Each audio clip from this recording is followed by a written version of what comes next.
मृत्यु जीवन का अटल सत्य है, यानी जिसका जन्म हुआ है उसकी मृत्यु निश्चित है। पृथ्वी पर आए हर एक जीव को इस लोक को छोड़कर जाना पड़ता है। भगवान कृष्ण ने भी गीता उपदेश में आत्मा को लेकर कहा है कि शरीर नश्वर होता है और आत्मा अमर होती है। यानी मृत्यु के बाद शरीर भले ही नष्ट हो जाता है, लेकिन आत्मा जीवित रहती है। अब यह है कि यदि आत्मा जीवित रहती है तो मृत्यु के बाद आत्मा का क्या होता है? इसका जवाब आपको हिंदू धर्म के महत्वपूर्ण और पवित्र ग्रंथ गरुड़ पुराण में मिलेगा।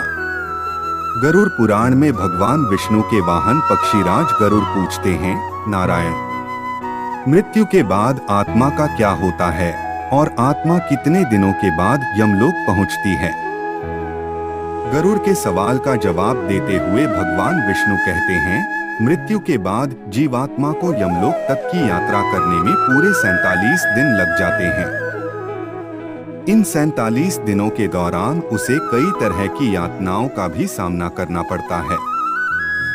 भगवान बताते हैं कि जब किसी की मृत्यु नजदीक होती है तो सबसे पहले व्यक्ति की आवाज जाती है। इसके बाद मृत्यु से कुछ समय पहले ही व्यक्ति को दिव्य दृष्टि प्राप्त होती है, जिसमें मनुष्य सारे संसार को एक रूप में देखने लगता है और इस तरह से उसके शरीर की सभी इंद्रियां शिथिल हो जाती है।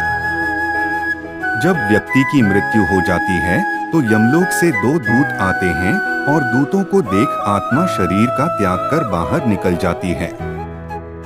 आत्मा के शरीर त्यागने के बाद यमराज के दूत आत्मा के गले में पाश बांध देते हैं और उसे यमलोक ले जाते हैं। मृत्यु के बाद 13वीं और पिंडदान क्यों जरूरी? मृतक व्यक्ति ने यदि अपने जीवन में पाप कर्म किए होंगे तो यमदूत पापी आत्मा को गर्म वायु और अंधेरे रास्ते से यमलोक ले जाते हैं और मार्ग में उसे कई तरह की यातनाएं झेलनी पड़ती हैं। इसके बाद आत्मा को आकाश मार्ग से वापस उसके घर छोड़कर मृतक व्यक्ति ने यदि अपने जीवन में पाप कर्म किए होंगे तो यमदूत पापी आत्मा को गर्म वायु और अंधेरे रास्ते से यमलोक ले जाते हैं और मार्ग में उसे कई तरह की यातनाएं झेलनी पड़ती हैं। इसके बाद आत्मा को आकाश मार्ग से वापस उसके घर छोड़ दिया जाता है। कहा जाता है कि मृत्यु के बाद मृतक की आत्मा अपने परिवार वालों के साथ पूरे 13 दिनों तक रहती है।